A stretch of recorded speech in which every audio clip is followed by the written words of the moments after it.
Hello বন্ধুরা, শুভ সকাল সবাইকে। তোমরা সবাই কেমন আছো? আমি তো খুব ভালো আছি, আর তাই আজকে আবার একটি নতুন ভিডিও নিয়ে চলে এসেছি তোমাদের সামনে। এই দেখো, আমার ছেলে বায়না করছে এখন মাছ ধরতে যাবে। মানে একবার ওকে বলেছিলাম যে এদিকে মাছ ধরতে যাবো বাবা, চল। ব্যাস, মনে রেখে দিয়েছে। খানিক পরে আমাকে টানতে টানতে নিয়ে এসেছে, কিন্তু মাছ তো নাই। ওইদিকে জল শুকিয়ে গেছে, অনেকটাই কমে গেছে, তো মাছ ছিল না। দিয়ে একটু মন্দিরে ঢুকলাম। এটা হচ্ছে আমাদের গ্রামের শিব মন্দির। আমাদের গ্রামে একটাই মন্দির আছে, এটা হলো শিব মন্দির। ভোলে বাবা, জয় ভোলে বাবা। তো একটু শিব ঠাকুরকে দর্শন করে নাও তোমরা। এটা আমাদের গ্রামের শিব ঠাকুর, ঠিক আছে? আচ্ছা চলো। তারপরে আমি চলে গেছিলাম যে কি করব, ওকে নিয়ে তখন ঘুরতে হবে, কোথায় যাই। তো আমার একটা বান্ধবী মুক্তা, ও এসেছে। তো আমি বললাম চল ওদের বাড়িতেই যাই, ওই বাড়িতে একটা ভাই আছে, ওর সাথে খেলা করবি।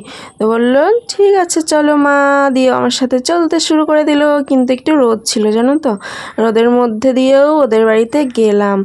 শেষে এইদিকে দেখো অনেকটা জল আছে মন্দিরের এদিকটায়।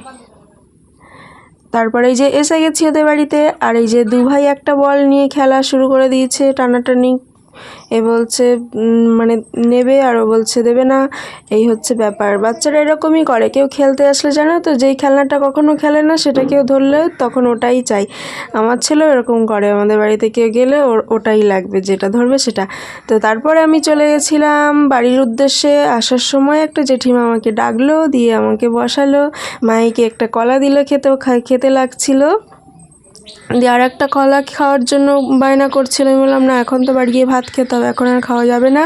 তারপর কলাটা বাড়িতেই নিয়ে গেল। তারপর এই যে দুপুরবেলায় খাইয়ে দাইয়ে ঘুম পাড়িয়ে দিয়েছি মাহিকে, এখন ঘুম করছে। আর আমি এই যে রাস্তার এখানে, কলপাড়ের এখানে গাছের তলায় বসে একটু রিলস বানাচ্ছিলাম গাছের ছায়ায়। ঘরের ভেতরে তো অনেক গরম, আর আওয়াজ হলো তো মাহি উঠে যাবে।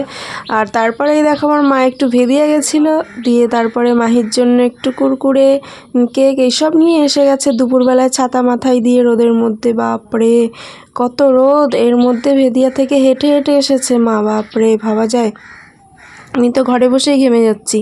তারপরে বিকেলবেলায় দেখো আমার একটু খুব ফুচকা খেতে মন করছিল, দিয়ে তারপর আমি ফুচকাওয়ালাকে ফোন করেছিলাম। তো বললো চলে আসো স্কুল মাঠের এখানে। এই যে আমি স্কুল মাঠে এসে দাঁড়িয়ে আছি, এটা হচ্ছে আমার ছোটোবেলার মানে প্রাইমারি স্কুল। এখান থেকেই আমার স্কুল শুরু, এটা আমাদের গ্রামেই। তো এখানটায় আমি ছোটোবেলায় পড়াশোনা করেছি 1 থেকে 4 পর্যন্ত। এটা হচ্ছে বক্সিবাদ প্রাথমিক বিদ্যালয়। এই স্কুলে অনেক স্মৃতি আছে, এখানে আমি মিড ডে মিল খেতাম। তারপর এই যে ফুচকাওয়ালা এসে গেছে, তারপর আবার চলে আসলাম ফুচকাওয়ালার কাছে ফুচকা খেতে।